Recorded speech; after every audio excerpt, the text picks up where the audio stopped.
നമ്മളെല്ലാവരും ആഗ്രഹിക്കുന്നു എൻ്റെയും നിങ്ങളുടെയുമൊക്കെ കുടുംബവും ചുറ്റുപാടുകളുമൊക്കെ ഏറ്റവും സംതൃപ്തമാവണം എന്ന് നമ്മൾ ആഗ്രഹിക്കുന്നു. കേവലം ആഗ്രഹം മാത്രം ഉണ്ടായതുകൊണ്ട് ഒരു കാര്യവും ഫലപ്രാപ്തിയിലെത്തുകയില്ല. അതിനാവശ്യമായ ബോധപൂർവമായ ഇടപെടലുകൾ, പ്രവർത്തനങ്ങൾ അനിവാര്യമാണ്. നിങ്ങൾ പുതിയ തലമുറയോട് സ്വകാര്യമായി അവരുടെ പ്രശ്നങ്ങളും പ്രയാസങ്ങളുമൊക്കെ ചോദിച്ചു മനസ്സിലാക്കാൻ സമയം കണ്ടെത്തിയാൽ പലരും പറയുക അവർക്ക് മാതൃകകളായുള്ള ആളുകളുടെ കുറവുകളാണ്. പലപ്പോഴും പല മക്കളുടെയും റോൾ മോഡലുകളായി അവരുടെ ഉപ്പമാരും ഉമ്മമാരും വരുന്നില്ല. ഞാൻ ഏതാനും മാസങ്ങൾക്ക് മുമ്പ് ഒരു ജനാസ സംസ്കരണത്തിൽ പങ്കെടുത്തു. വലിയ ഒരു പള്ളിയിൽ, വിശാലമായ ഒരു പള്ളിയിൽ ഏതാണ്ട് 400-ലധികം ആളുകൾ, അത്രയും അതിൻ്റെ താഴത്തെ ഒരു നിലയിൽ തന്നെ ഉൾക്കൊള്ളും. നിറഞ്ഞ പള്ളിയാണ്. അവിടെ മയ്യത്ത് കൊണ്ടുവച്ച് സംസാരിച്ചത് 3 ആൺമക്കളുള്ള ഒരു പിതാവിൻ്റെ ജനാസയാണ് നമസ്കാരത്തിന് വേണ്ടി പള്ളിയിലേക്ക് എടുത്തു വെച്ചത്. മൂത്ത മകനാണ് ഉച്ചഭാഷിണി കയ്യിലെടുത്തുകൊണ്ട്, സാധാരണ ഞാനും നിങ്ങളുമൊക്കെ ജനാസ സംസ്കരണത്തിൽ പങ്കെടുക്കുമ്പോൾ കേൾക്കാറുള്ളത് പോലെ ബാപ്പയുമായി ബന്ധപ്പെട്ടുള്ള നീണ്ടകാല ജീവിതത്തിനിടയിൽ വാക്കുകൊണ്ടോ പ്രവൃത്തി കൊണ്ടോ അങ്ങനെയൊക്കെ പറഞ്ഞ് സാമ്പത്തിക കാര്യങ്ങളും പറഞ്ഞതിന് ശേഷം ആ മകൻ പറഞ്ഞൊരു വാക്കുണ്ട്. ഞാനത് സാധാരണ എവിടെയും കേട്ടിട്ടില്ലാത്ത ഒരു വർത്തമാനമാണ്. എൻ്റെ ഉപ്പ ഒരുപാട് നല്ല കാര്യങ്ങളിൽ സജീവമായി ഇടപെട്ടിരുന്ന ഒരാളാണ്. ഉപ്പ പങ്കാളിയായിരുന്ന മുഴുവൻ സംരംഭങ്ങളും തുടർന്നും നിലനിർത്തിപ്പോവേണ്ടതുണ്ട്. അതുകൊണ്ട് മക്കളായി നിങ്ങൾ സംശയത്തിൻ്റെ കണ്ണോടുകൂടി കാണരുത്. ഉപ്പ ഏറ്റെടുത്ത എല്ലാ കാര്യങ്ങളും മക്കളായി ഞങ്ങൾ ഏറ്റെടുക്കുന്നു. നമുക്കറിയാമല്ലോ, ഇന്നയാൾ മരിച്ചു, ഇനിയിപ്പോൾ ആ വീട്ടിൽ നമ്മൾ എങ്ങനെയാണൊരു പിരിവിന് പോവുക? ഞാൻ കേട്ടിട്ടുണ്ട്, ബാപ്പയുണ്ടായിരുന്ന കാലത്താണെങ്കിൽ അങ്ങനെ പറയുന്നത് നമ്മൾ കേട്ടിട്ടുണ്ട്. നേരത്തെ സൂചിപ്പിച്ചതുപോലെ ഉപ്പയുമായി ബന്ധപ്പെട്ട അദ്ദേഹത്തെ സ്നേഹിക്കുന്ന 100 കണക്കിന് ആളുകളെ സാക്ഷി നിർത്തി എൻ്റെ ഉപ്പ തുടർന്നു വന്നിരുന്ന എല്ലാ നല്ല കാര്യങ്ങളും മക്കളായ ഞങ്ങളിൽ നിന്ന് പ്രതീക്ഷിക്കാം എന്നു പറയുന്ന ഒരു ഉയർച്ചയിലേക്ക് മക്കളെ എത്തിക്കാൻ കഴിയുക എന്നുള്ളത് ഒരു വലിയ നേട്ടമാണ്. അതിനെന്തു വേണം? അങ്ങനെയായിരിക്കണം നമ്മുടെ വീടുകൾ. രാവിലെ മുതൽ ക്ലാസ്സുകൾ കേൾക്കുന്നവരാ, കുടുംബത്തിലെ അംഗങ്ങൾ അടുത്തറിയുക എന്നുള്ളതാണ് അതിന് ഏറ്റവും നല്ല മാർഗം. അതിനേറ്റവും ഒരുപാട് രീതികളുണ്ട്, പക്ഷെ ഇന്ന് അറിയുന്നില്ല. പല രക്ഷിതാക്കളും കേവലം കുടുംബാംഗങ്ങൾക്ക് വേണ്ടി ആവശ്യങ്ങൾ നിവർത്തിച്ചു കൊടുക്കുന്ന ഒരു വ്യക്തി മാത്രമാണ് കുടുംബനാഥന്മാരും. പല ഉപ്പമാരും കഷ്ടപ്പെട്ട് രാവും പകലും നോക്കാതെ പണിയെടുത്ത് മക്കളുടെയും ഇണയുടെയും മരുമക്കളുടെയും പേരമക്കളുടെയും ഒക്കെ ആവശ്യ പൂർത്തീകരണത്തിനുള്ള സമ്പാദിക്കുക എന്നുള്ളൊരു പണി മാത്രം. അതിനപ്പുറം ആ പിതാവ് ഉയരണം. പിതാവിൽ മക്കൾ മാതൃക കാണും. ഞാൻ ഒരുപാട് കുടുംബ സദസ്സിൽ പറഞ്ഞിട്ടുണ്ട്. എൻ്റെ ISM-കാരനായ ഒരു സഹപ്രവർത്തകൻ ഡിഗ്രി കഴിഞ്ഞ് PG പഠിച്ചുകൊണ്ടിരിക്കുന്ന മകൾക്ക് ഒരുപാട് കല്യാണാന്വേഷണം വന്നപ്പോൾ മകൾ കൂട്ടാക്കുന്നില്ല. നല്ല കുറേ ബന്ധങ്ങൾ വന്നപ്പോഴും അവൾ സമ്മതിച്ചില്ല. സ്വാഭാവികം അദ്ദേഹത്തിനൊരു പേടി തുടങ്ങി. കേരളത്തിന് പുറത്തൊരു യൂണിവേഴ്സിറ്റിയിലാണ് അവൾ PGക്ക് പഠിച്ചിരുന്നത്. പെൺകുട്ടിയാണ്, ദൂരെയുള്ള ക്യാമ്പസിലാണ് പഠിക്കുന്നത്. വിദേശത്ത് ജോലിയുള്ള ചെറുപ്പക്കാരെ കൊണ്ടുവന്നു.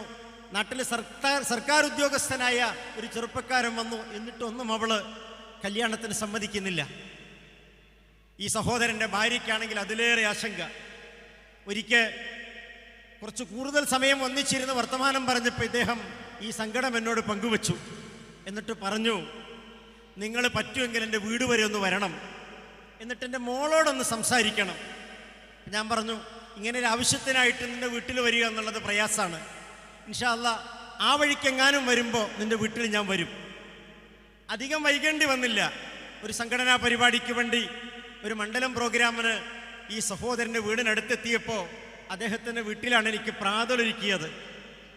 ഭക്ഷണം കഴിച്ച് വളരെ കുറഞ്ഞ സമയം കുടുംബാംഗങ്ങളോട് സംസാരിക്കുന്നതിനിടയിൽ മകളോട് വർത്തമാനം പറയാൻ ഉമ്മയും ബാപ്പയും കൂടെ ഒരു സൗകര്യം ഒരുക്കി. ഞാൻ അവനോട് ഇങ്ങനെ ചോദിച്ചു, മോളെ PG കഴിയാറായി, 23 വയസ്സ് കഴിഞ്ഞ് നിനക്ക് കല്യാണം നടക്കേണ്ട ഒരു പ്രായമാണിത്. അപ്പ പറയുന്നു, കുറേ നല്ല ബന്ധങ്ങൾ വന്നിട്ടും നീ ഒന്നിനും കൂട്ടാക്കിയില്ല. എന്തേ, നിനക്ക് വേറെ വല്ല താല്പര്യങ്ങളുണ്ടോ? ഞാൻ എൻ്റെ ബാപ്പയുടെ ഏറ്റവും ഒരു അടുത്ത സുഹൃത്തെന്ന നിലയ്ക്ക് ചോദിക്കുക. ആ കുട്ടി ഒരു നിമിഷം ഇങ്ങനെ മിണ്ടാന്ന് ഇല്ല, അങ്ങനെ ഒരു കണക്ഷൻസും എനിക്കില്ല. പിന്നെന്താ മോള് വിവാഹത്തിന് സമ്മതിക്കാത്തത്? അപ്പോഴാ പെൺകുട്ടി മനസ്സ് തുറന്നത്. ഞാൻ എൻ്റെ മനസ്സിൽ കാണുന്ന ഒരു ഇണയുണ്ട്, ഭർത്താവ് എന്നല്ല പറഞ്ഞത്. ഈ വന്ന ചെറുപ്പക്കാരൊന്നും ആ ഒരു വിധാനത്തിലേക്ക് എത്തിയിട്ടില്ല, ആ ഒരു നിലവാരത്തിലേക്ക് എത്തിയിട്ടില്ല. പറയാതെ ഞാൻ ചോദിച്ചു പോയി, നീ എങ്ങനെയുള്ള ഒരു ഇണയെയാണ് മനസ്സിൽ കാണുന്നത്? അവൾ പറഞ്ഞു, ഞാൻ എൻ്റെ ഉപ്പയെപ്പോലുള്ള ഒരു ഇണയെയാണ് മനസ്സിൽ കാണുന്നത്. ഒരു ബാപ്പാക്ക് കിട്ടാനുള്ള ഏറ്റവും വലിയൊരു അംഗീകാരമാണത്. ഉമ്മയോട്, മക്കളോട്, വീട്ടിലെ പ്രായം ചെന്ന മാതാപിതാക്കളോട്, കുടുംബക്കാരോട്, അയൽപ്പക്കക്കാരോട്, നമ്മുടെ സംഘടനാ നേതൃത്വത്തിലുള്ള നേതാവായ ആ സഹോദരൻ പെരുമാറുന്നത്, ഇടപഴകുന്നത് എനിക്കെൻ്റെ സുഹൃത്തിനോട് ഏറെ അസൂയ തോന്നിയ ഒരു സന്ദർഭമാണ്. നമുക്ക് മോഡലുകളാവാൻ കഴിയണം, മാതൃകകളാവാൻ കഴിയണം. ആ ബാപ്പ പറഞ്ഞ പിന്നെ അവിടെ എതിർവാക്കുണ്ടാവൂല. ബാപ്പയുടെ കണ്ണ് നിറഞ്ഞാൽ മതി, ബാപ്പയുടെ ശബ്ദം ഉയർന്നാൽ മതി, മക്കളത് ഉൾക്കൊള്ളും. അടുത്തറിയുക എന്നുള്ളതാ സ്നേഹത്തിൻ്റെ ചരട് കൊണ്ട് ചേർത്ത് പിടിച്ച. അതല്ലാതെ എത്ര വലിയ സൗകര്യങ്ങളുള്ള വീടുകൾ നിങ്ങൾ ഉണ്ടാക്കിക്കോ, മാതാപിതാക്കളുടെ ബാധ്യതയാണല്ലോ മക്കൾക്ക് താമസിക്കാൻ സ്വകാര്യതകളുള്ള ഒരു മുറി ഉണ്ടാക്കി കൊടുക്കുക. വീട് വേണ്ട, അതിലൊരു പക്ഷേ ഒരു വീട്ടിലേക്കുള്ള മുഴുവൻ സൗകര്യങ്ങളും നിങ്ങൾ ഒരുക്കി കൊടുത്തിട്ടുണ്ടാവും. അവൻ്റെ പ്രായത്തിനനുസരിച്ചുള്ള വാഹനം നിങ്ങളേറെ പ്രയാസപ്പെട്ടാണെങ്കിലും അവന് വാങ്ങി നൽകിയിട്ടുണ്ടാവും. അതിലപ്പുറം അവർക്ക് നൽകേണ്ടത് നമ്മൾ നൽകാൻ. അതിനെന്തു വേണം? മാതാപിതാക്കൾ, രക്ഷിതാക്കൾ, അങ്ങനെ ഒരു വാക്കും കൂടെ ചേർത്ത് പറയാണ്ടല്ലോ. പാരൻസ് മാത്രമല്ല, ഗാർഡിയൻസ് കൂടിയാണ്. ആ ഒരു നിലവാരത്തിലേക്ക് നമ്മൾ ഉയരണം. നോ എന്ന് പറയാൻ കഴിയുന്നവരാവണം രക്ഷിതാക്കൾ. നിങ്ങൾ നോക്കി, ന്യൂജൻ രക്ഷിതാക്കൾ കുറേ ഈ കൂട്ടത്തിലുണ്ട്. എന്താ ന്യൂജൻ? പ്രായപൂർത്തി എത്താത്ത മക്കളുടെ ബാപ്പമാരും ഉമ്മമാരും അല്ലേ? ഒരു 2 വയസ്സുകാരി കുട്ടിയോട് പോലും നോ പറയാൻ പല രക്ഷിതാക്കൾക്കും കഴിയില്ല. ഞാൻ 3-4 പേരമക്കളുള്ള ഒരു പിതാമഹനാ. ഒരു 6 വയസ്സിന് താഴെ എനിക്ക് 4 പേരക്കുട്ടികളുണ്ട്. മിക്ക വീടുകളിലും മക്കളെ അടക്കിയിരുത്താറുള്ളത് എല്ലാവർക്കും അറിയാം, മൊബൈൽ ഫോൺ നൽകിയിട്ട ആളെ. അങ്ങനെ തന്നെയാ. ഞാനൊരു വീട്ടിൽ ചെന്നപ്പോൾ ചോദിച്ചു, കുറേ നേരമായിട്ട് മൊബൈൽ കളിക്കും, ഞാൻ 2 മണിക്കൂറോളം വീട്ടിൽ.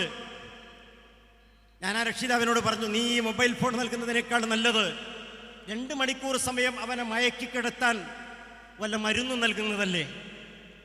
എൻ്റെ ആ ചോദ്യം അവന് കൃത്യമായി മനസ്സിലായി. നോ, അത് സത്യവിശ്വാസിയുടെ ക്വാളിറ്റിയും കൂടിയാണ്. അരുതായ്മകൾ കണ്ടാൽ തിരുത്താൻ കഴിയാത്തവന് വിശ്വാസിയല്ല എന്നുള്ളതാ അല്ലേ? ഖൈർ ഉമ്മയായി നമ്മളെ പരിചയപ്പെടുത്തിയത് ആ ക്വാളിറ്റി ഉള്ളത് കൊണ്ടാ. കുന്തും ഖൈർ ഉമ്മ എന്ന് പറഞ്ഞത്. തഅ്മുറൂന ബിൽ മഅറൂഫ് വതൻഹൗന അനിൽ മുൻകർ. നമ്മൾ ഒരുപാട് കേട്ടിട്ടുണ്ട്, ആവർത്തിച്ച് നമ്മൾ തന്നെ പ്രസംഗിച്ചിട്ടുണ്ടാവും. പക്ഷേ നമ്മുടെ ജീവിതത്തിൽ അത് സാധിക്കണം. നോ, ഉപ്പ പറഞ്ഞു നോ, അത് നോയാണ്. ഇന്ന സ്ഥലത്തേക്ക് മോളെ അല്ലെങ്കിൽ മോനെ നീ പോകേണ്ടതില്ല, നീ പോകരുത്. പിന്നെ ഉമ്മയുടെയോ വാപ്പ അങ്ങനെ പറഞ്ഞാൽ ഉമ്മയുടെയോ മറ്റു കുടുംബാംഗങ്ങളുടെയോ റെക്കമെൻഡേഷൻ ഉണ്ടാവാൻ പാടില്ല. കണ്ടതിനും പിടിച്ചതിനൊക്കെ നോ എന്ന് പറയുന്ന ആളുമാവില്ല വാപ്പ. ഞാനിത് സൂചിപ്പിച്ചത്, തെറ്റുകൾ തിരുത്തേണ്ട പ്രായത്തിൽ തിരുത്തി മക്കളെ നേർവഴിയിലേക്ക് നടത്താതെ ജീവിതത്തിൻ്റെ സായാഹ്നത്തിൽ വിരൽ കടിച്ചിട്ട് കാര്യമില്ല. ഈ സെഷൻ്റെ ആമുഖത്തിൽ നവാസൻ വാരി സംസാരിച്ചു അല്ലേ? ഏത് മാതാപിതാക്കളെന്ന് എല്ലാ മനുഷ്യരും സ്നേഹം ആഗ്രഹിക്കുന്നു, സ്നേഹപ്രകടനം കൊതിക്കുന്നു. പ്രകടിപ്പിക്കാൻ കഴിയാതെ മനസ്സിലിങ്ങനെ കൊണ്ടു നടക്കുന്ന സ്നേഹത്തിനൊരു പ്രസക്തിയുമില്ല. പ്രവാചകന്റെ വാക്കുകളാ. ഒരു അറാബിയോടാണ് പറഞ്ഞത്. അറാബിമാരോടുള്ള വർത്തമാനമൊക്കെ ലോകാവസാനം വരെയുള്ള മനുഷ്യരോടുള്ള വർത്തമാനമാണ്. നമ്മുടെ മനസ്സിൽ സ്നേഹമുണ്ടെങ്കിൽ അത് പ്രകടിപ്പിക്കണം. ഉമ്മമാരുടെ നെറുകയിൽ, ഉപ്പമാരുടെ നെറുകയിൽ ഉമ്മ വെക്കാത്ത എത്രയെത്ര മക്കളുണ്ട്, അവരെ ചേർത്തു പിടിക്കാത്ത. എന്നിട്ട് നമ്മൾ ആഗ്രഹിക്കുകയാണ് നമ്മുടെ മക്കൾ ഇങ്ങനെ ചേർത്തു പിടിക്കണം. അത് സാധ്യമല്ല, അത് സാധ്യമല്ല. അഹമ്മദ് കുട്ടി മദനി ഇവിടുന്ന് കടന്നുപോയി ഈ പ്രോഗ്രാം കഴിഞ്ഞിട്ട്. സാന്ദർഭികമായി അദ്ദേഹത്തിൻ്റെ വന്യമാതാവ് പ്രായമേറെ ചെന്ന് ഏതാണ്ട് ഒരു വ്യാഴവട്ടക്കാലമായി ശയ്യാവലംബിയ. ചെവി ഇങ്ങനെ ചേർത്ത് പിടിച്ചാലാണ് അവർ സംസാരിക്കുന്നത് കേൾക്കൂ. കിടക്കയിലാണ് സർവ്വകാര്യങ്ങളും. ആ ഉമ്മയോട് രാവിലെയും വൈകിട്ടും അദ്ദേഹം സംസാരിച്ചാണ് വീട്ടിൽ നിന്ന് ഇറങ്ങുന്നതും ചെല്ലുന്നതും. കഴിഞ്ഞ ദിവസം ഒരു തമാശയുണ്ടായി. വയനാട്ടിലൊരു വീടിൻ്റെ തറക്കല്ലിൽ കർമ്മത്തിന് പോവാണ്. അപ്പം ഞാനും അദ്ദേഹത്തെ കൂട്ടിയിട്ടാണ് അദ്ദേഹത്തിൻ്റെ വീട്ടിൽ നിന്ന് പോകുന്നത്. ഞാൻ പാലക്കാട് നിന്ന് അദ്ദേഹത്തിൻ്റെ വീട്ടിൽ വന്ന് അവിടെ നിന്നാണ്. അപ്പം അദ്ദേഹം വണ്ടി കയറി ഉടനെ എന്നോട് ചിരിച്ചുകൊണ്ട് പറഞ്ഞു, അമ്മ ഞാനിങ്ങനെ ഒന്ന് ഒരു വീടിൻ്റെ തറക്കല്ലിടാൻ പോവാണ്. അപ്പം അമ്മ ചോദിച്ചു, 2 ദിവസം മുമ്പാണ് പാലക്കാട് ജില്ലയിൽ അദ്ദേഹം ഒരു വീടിൻ്റെ താക്കോൽ ദാനത്തിന് പോയിരുന്നത്. അപ്പം അന്ന് ഉമ്മാനോട് പറഞ്ഞു പോയതാണല്ലോ. അപ്പം അമ്മ ചോദിച്ചു, ഇല്ലേ 2 ദിവസം മുമ്പ് താക്കോൽ കൊടുക്കാൻ പോയിരുന്നത്, അപ്പം താക്കോൽ കൊടുത്തിട്ടാ തറക്കല്ലിടുന്നത് എന്ന് ചോദിച്ചു. ഉമ്മയുടെ ആ വർത്തമാനം എന്തുകൊണ്ട് ഉമ്മ അങ്ങനെ പറയുന്നു?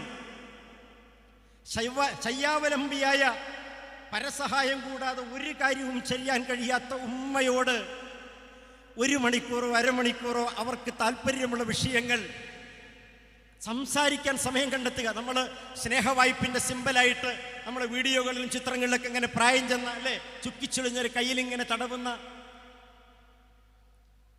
പഞ്ചായത്ത് ജനപ്രതിനിധികളെ ആദരിച്ചു. ഇവിടെ ഞാനത് ആദ്യം സൂചിപ്പിക്കേണ്ടതാ. അവർക്ക് അവരേറ്റെടുത്ത മുഴുവൻ ഉത്തരവാദിത്തങ്ങളും ഏറ്റവും ഭംഗിയായി മാതൃകാപരമായി നിർവഹിക്കാനുള്ള കഴിവും കരുത്തും മനസ്സും അള്ളാഹു പ്രദാനം ചെയ്യട്ടെ. ഞാനൊരു പ്രായം ചെന്ന ഉപ്പയെ സന്ദർശിച്ചു.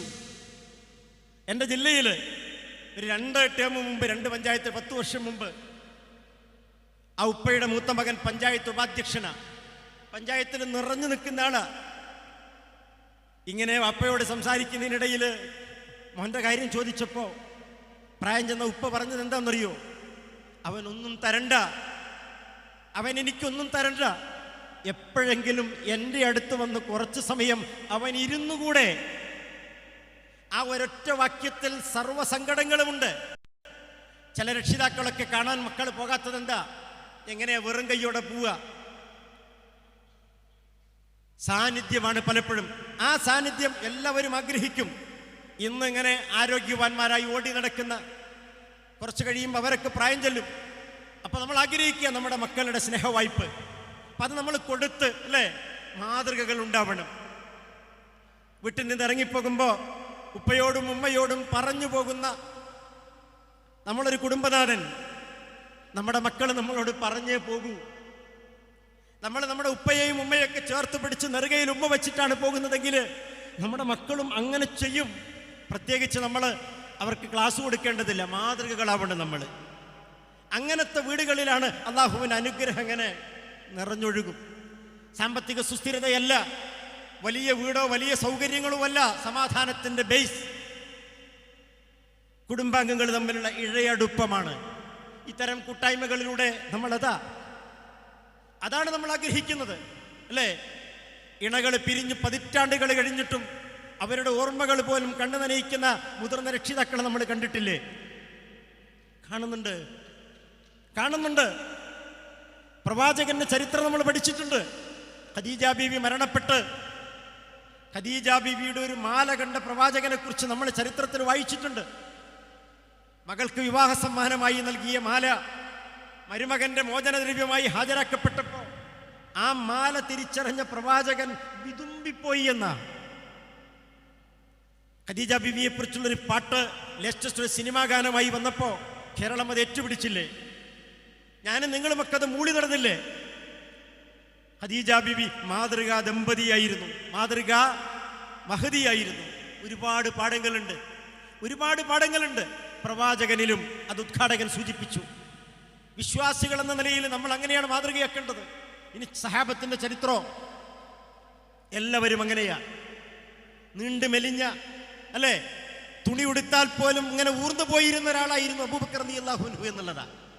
പ്രവാചകൻ നെരിയാണിക്ക് താഴെ വസ്ത്രം താണു പോകുന്നയാളെ നാളെ നരകത്തിൽ അബൂബക്കർ സിദ്ദീഖ് റളിയല്ലാഹു അൻഹു അത് കേട്ടപ്പോൾ കരഞ്ഞുനാ.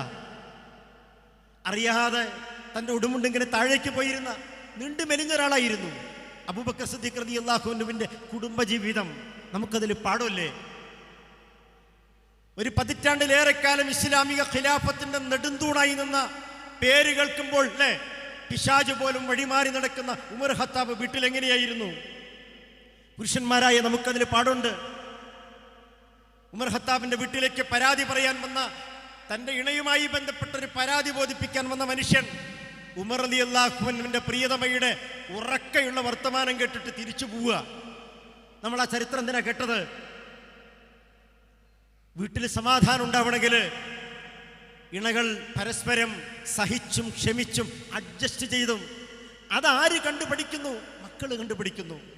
എന്താ പുതിയ ജനറേഷനിൽ ചിത്രങ്ങൾ നോക്കി.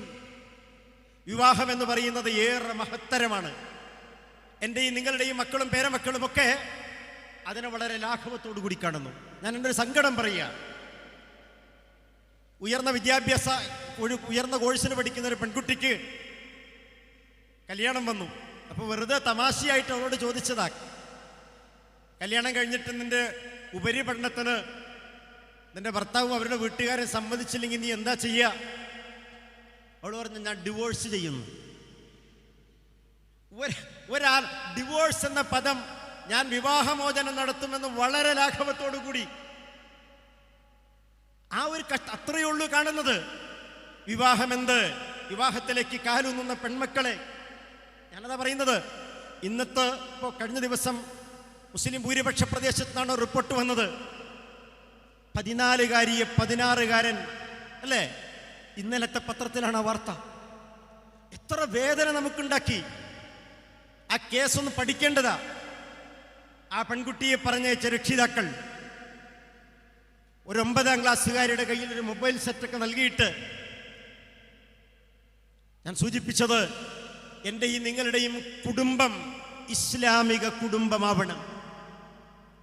ഒന്നിച്ചിരിക്കാൻ നമ്മൾ സമയം കണ്ടെത്തണം. എല്ലാവരും ഒരേ സ്വഭാവക്കാരും ഒരേ താല്പര്യക്കാരുമല്ല. പക്ഷെ വ്യത്യസ്ത സ്വഭാവവും വ്യത്യസ്ത താല്പര്യവുമുള്ള കുടുംബാംഗങ്ങളെയൊക്കെ ചേർത്ത് കൊണ്ടുപോകാൻ കുടുംബത്തിൻ്റെ നാഥകൾക്കുമൊക്കെ കഴിയണം. അപ്പോഴാണ് ഇത്തരം സംഗമങ്ങൾ, ഈ സംഗമത്തിന് നമ്മൾ വെച്ചിട്ടുള്ള ക്യാപ്ഷനൊക്കെ അന്വർത്ഥമാവുക. നമുക്ക് സ്വർഗം കിട്ടിയില്ലെങ്കിൽ പിന്നെ ആർക്കാണ് സ്വർഗം കിട്ടുക? മഹിതമായ ഒരാദർശം കൈമുതലായുള്ള ആളുകളാണ് നമ്മളൊന്ന് മനസ്സിലാക്കണം. വിശ്വാസികളുടെ പ്രതിഫലം നഷ്ടപ്പെടും. അതും കൂടെ പറഞ്ഞ് ഞാൻ അവസാനിപ്പിക്കാം. നമുക്കറിയാം, സത്യവിശ്വാസികൾക്ക് ഒരുപാട്, ഇപ്പം നോമ്പിൻ്റെയൊക്കെ പടിവാതിൽക്കല ഒരാളൊരു നന്മ ചെയ്താൽ ഒരു നന്മയുടെ പ്രതിഫലമല്ല, വലിയ മടങ്ങ് പ്രതിഫല. നോമ്പിലൊക്കെ ആകുമ്പോൾ 700 വരെയൊക്കെ വർദ്ധിക്കും. ഒരു തിന്മ ചെയ്താൽ ഒരൊറ്റ ശിക്ഷയുള്ളൂ.